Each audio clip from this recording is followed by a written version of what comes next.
They said misfortune comes in waves, but for Clara Hensley, it arrived like a storm that never ended, beginning on the day her parents died and leaving her at the mercy of people who saw her not as a human being but as something to use, something to take from, something to blame for every wrong in the world. The town of Red Valley was small, tight-fisted, and suspicious of anyone without roots deep enough to satisfy them, and Clara, slim, soft-voiced, and too kind for her own good, became their favorite target the moment she inherited the small shack her parents left behind. The banker wanted the land, the local women disliked her beauty, and the ranch hands laughed at her poverty, yet she survived, carrying water from the creek, sewing at night, and selling small baskets of herbs to whoever was too sick to gather their own. But survival became impossible the day the town sheriff claimed she owed back taxes she had never heard of. He and 3 men arrived at her shack, tore through her belongings, dumped her small box of coins on the dirt floor, and when that wasn't enough for their false demands, they took everything else: her blankets, her food, and finally the dress off her back, leaving her in her torn slip, shaking in the cold morning wind. They didn't hit her, but their laughter cut deeper than blows, and when the sheriff spat that she should learn her place, Clara felt the last piece of her courage crack. She ran. She didn't know where, only that she needed to escape before they returned to take what little dignity she still possessed. Barefoot, bleeding from the dry brush, her skin scraped raw, she stumbled through the plains until the last of her strength gave way beneath the blistering sun. The world tilted, narrowed, then faded, and the last thing she heard was the slow creak of a horse approaching. When Clara opened her eyes again, she saw a wide-brimmed shadow blocking the sun, and beneath it the most unexpected expression she had ever seen: concern. The man kneeling beside her was tall, broad-shouldered, sun-browned, with eyes the color of a storm that hadn't yet decided whether to break.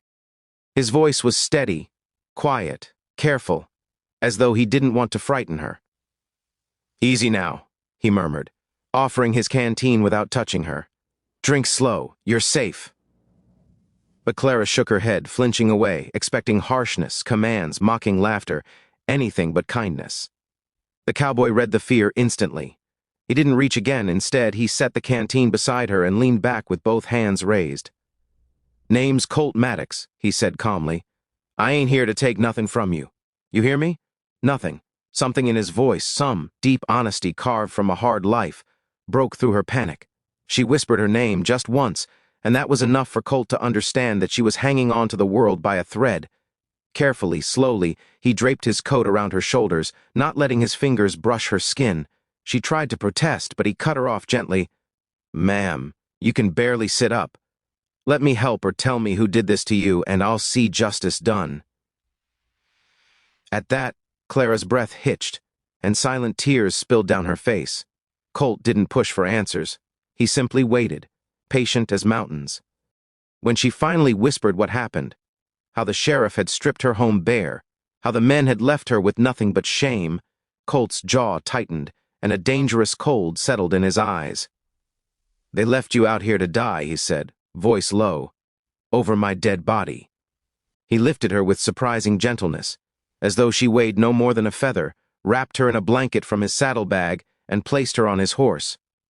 She tried to ask where they were going, fear rising that she was stepping from one danger into another, but Colt placed a steadying hand on her shoulder. "I'm taking you home," he said, every word a promise carved in stone. "Not theirs, not mine, yours. A place where no man touches you, no one takes from you, and you can sleep without fear." Clara wanted to believe him, but life had taught her that kindness always came with a price. So she asked, trembling, "Why would you help me?" Colt mounted behind her, careful to keep space but close enough to hold her steady as the horse began to move. "Because someone should have a long time ago," he replied. "Because what they did was wrong. And because I ain't the kind of man who leaves a woman to suffer for other folks' cruelty." Clara's tears returned, not of fear this time, but of relief, fragile and unfamiliar. As the sun dipped behind the horizon, Colt rode toward the distant mountains, his coat wrapped around her, shielding her from the cold. For the first time in years, Clara felt a spark inside her, small, trembling, but alive, hope, real hope. And as Colt rode on, she didn't know that this journey would not only change her fate, but awakened something fierce and protective in a lone cowboy who had never before cared for anything more than his horse and the open road. Colt Maddox's cabin sat on the far edge of the prairie, backed by tall pines and built with hands that understood loneliness better than company. To Clara, half delirious with exhaustion, it looked like a sanctuary carved straight out of heaven. When Colt lifted her from the saddle, she tried to stand, but her legs folded beneath her, and he caught her in a way that made her feel seen, not possessed, protected, not owned. Inside the warm, rustic cabin, he wrapped her in quilts that smelled faintly of cedar and wood smoke, and brought her water, broth, and a clean dress that once belonged to his late sister. Clara fought the urge to apologize for taking up space, for breathing, for existing. Years of mistreatment had trained her to shrink. But Colt refused to let her do that here. Every time she said, "I'm sorry," he countered softly, "You ain't done nothing wrong." Days passed and healing began, slow and fragile. Clara's bruises faded, her hunger eased, and small sparks of laughter, weak at first, escaped her lips when Colt told dry, quiet stories of ranch life. He repaired her torn shoes, chopped extra firewood for her comfort, and rode to town only to gather what she needed, returning with books, fabric, and medicines. But he also returned with news. The sheriff was telling folks Clara had run off with stolen money, trying to turn the town against her to hide his own crimes. Clara trembled when she heard it, fearing the sheriff would come for her again, but Colt knelt in front of her, voice steady, eyes fierce. "He'll never touch you again. Not while I still draw breath." For the first time in her life, someone was willing to fight for her. That realization hit Clara harder than any cruelty she had ever endured.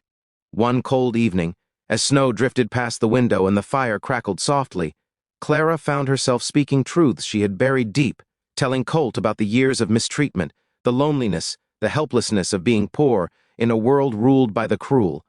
She expected judgment or pity, but Colt gave neither. Instead, he said, "You got iron in your spine, Clara. You think you survived all that because you're weak." His words warmed something inside her more than the fire ever could. Still, shadows lingered. Clara knew she couldn't hide forever. Justice had to be faced, and her dignity reclaimed.